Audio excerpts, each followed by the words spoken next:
In 1968 to 1972, there was a great deal of civil unrest. Discrimination with respect to employment, housing, media, and also drug abuse.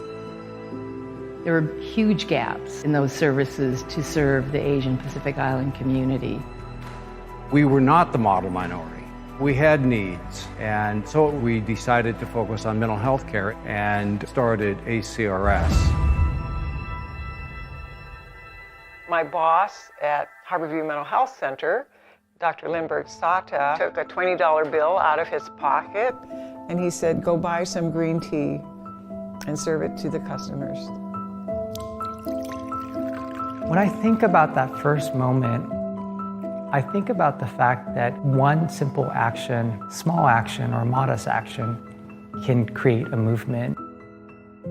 Sue Tamita, who was a mental health worker at Harborview, Tony Ishisaka, the school social work, Dave Okimoto, who was active in the mental health and substance abuse arena, basically all the volunteers.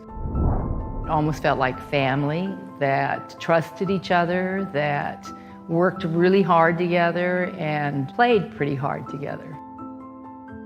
I had an epiphany walking down Jackson Street one time early on, and I just felt this is the best job I've ever had. This is really very, very special.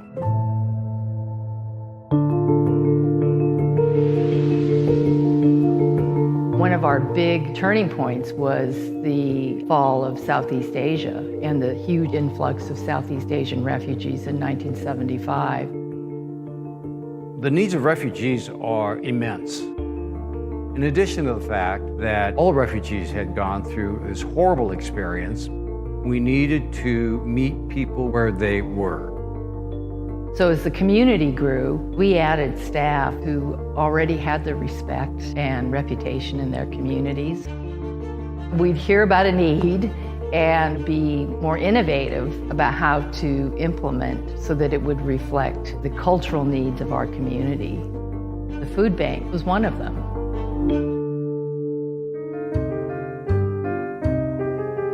The first day we opened, we were just mobbed with people, grabbing stuff. We didn't know what we were doing because we'd never run a food bank before. Elderly Chinese walking out with 5-pound USDA cheese blocks and not knowing what to do with it. So in order to get them to at least try it, we wrote up cheese chow mein recipes. And we also learned ourselves to go out and seek the kind of food that actually was important to the folks that used our food bank.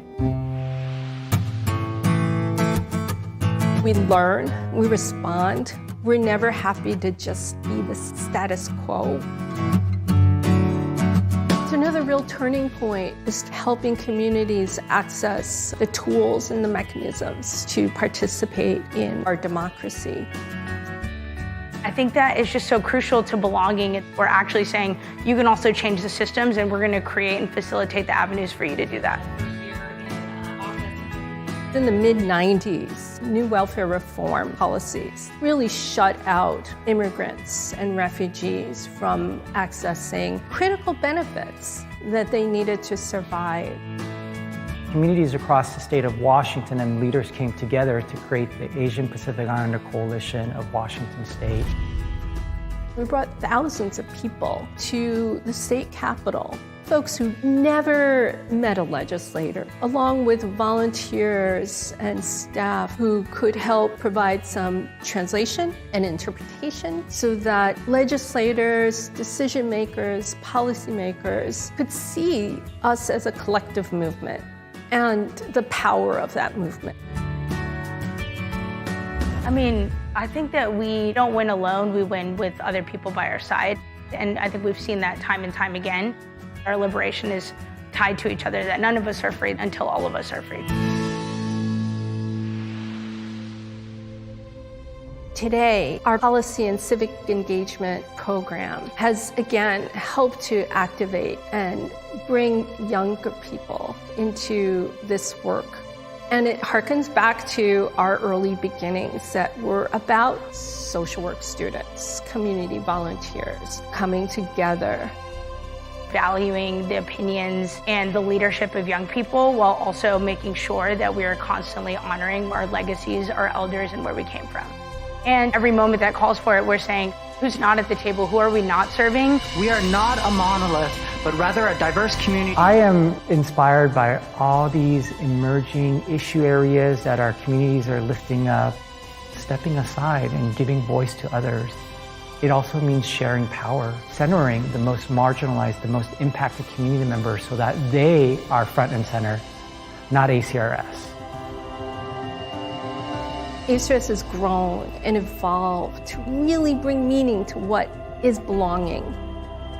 That we have power, we have agency, we can make a difference and have a voice in what is important to us.